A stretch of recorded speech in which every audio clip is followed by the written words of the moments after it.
자, 지금 미국에서는 FOMC가 열리고 있습니다. 미국의 기준금리를 어떻게 할 것인지, 뭐 동결을 할 것인지, 인하를 할 것인지에 대해서 아마 내일 새벽이면은 결과가 나올 겁니다. 지금 현재는 미국은 FOMC 진행 중입니다. 그에 대한 내용입니다. 보시죠. 자, FOMC 기준금리 25bp 인하율, 25bp는 0.25%를 말합니다. 골드만은 내년 상반기까지 완화할 것이다 라는 전망을 내놓고 있다고 합니다. 좀 보시고 제가 드리고 싶은 말씀을 드려보겠습니다. 자, 파월 의장이고 트럼프 대통령입니다. 둘이 별로 사이가 안 좋죠. 파월 의장은 참고 삼아 내년도 5월달이 아마 임기가 만료일 거예요. 내년도 5월달까지입니다. 자, 미국 중앙은행 연방준비제도 페드라 부르죠. 연준이 기준금리를 0.25% 인하할 것이 유력시된다. 올해 들어 두 번째 금리 인하로 연준은 위험 균형의 무게추를 물가보다 고용시장 둔화에 더 두고 있다는 판단을 이어갈 것으로 보인다. 예.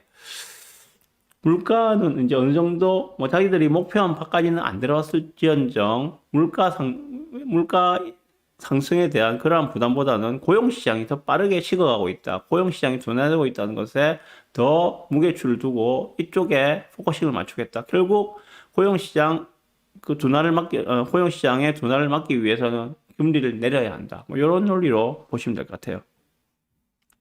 연준의 통화정책 결정기구인 FOMC는 이틀 일정의 회의를 마치고 29일, 현지 시간 29일이니까 우리 시간으로는 내일 새벽입니다. 기준금리를 이제 4%로, 현재는 4.25%거든요. 4%로 낮출 것으로 시장은 거의 확신하고 있다.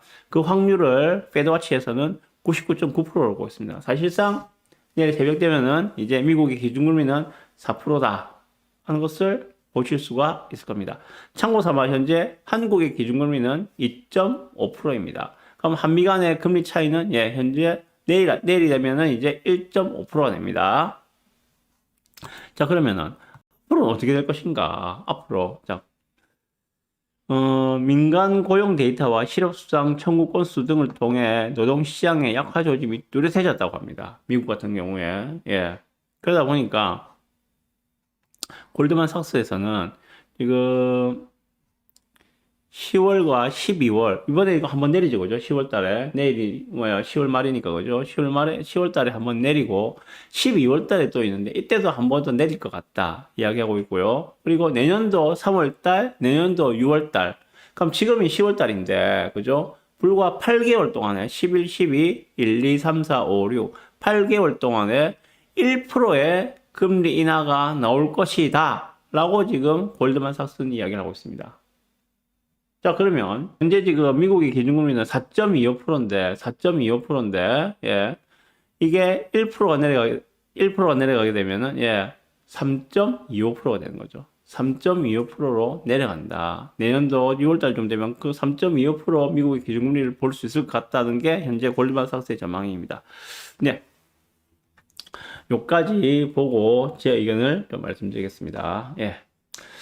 이번에 기준금리 현재 4.5에서 4.25로 인하한 것은 사실상 뭐 거의 기정사실로 보셔도 될 것 같아요. 자, 문제는 그 이후였는데 12월 달 되면은 이제 4%가 되고 3월 달, 6월 달까지 내년도에 3월 달, 6월 달 각각 한 번씩 더 인하하게 되면은 3.25%까지 금리가 내려갈 가능성이 높다고 보시면 됩니다.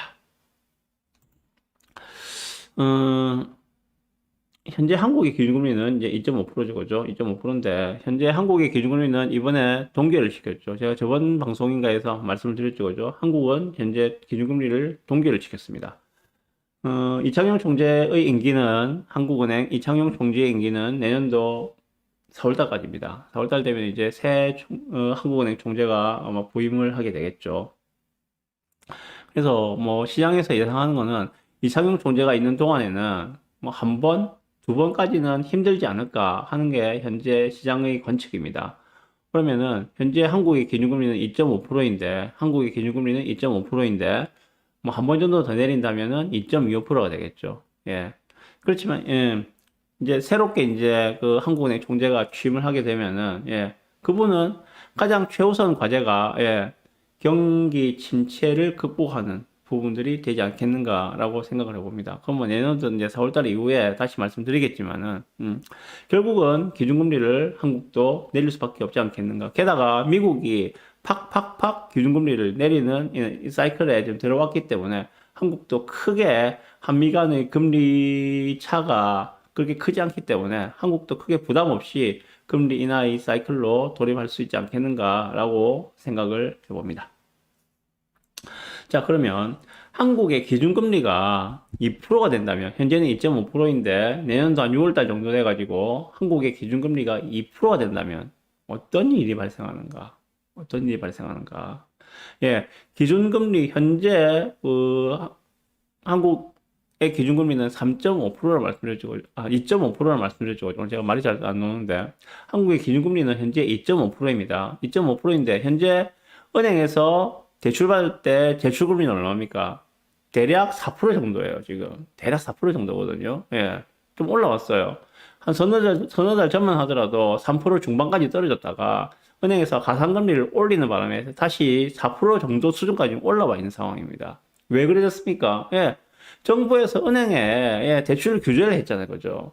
대출 해주지 말라고 하니까는 은행에서 가장 손쉽게 대출을 줄일 수 있는 방법은 가상금리 인상입니다. 가상금리를 올려서 현재 우리가 받을 수 있는 대출금리는 한 서너 달 전보다 오히려 더 올라와 있는 상황이에요.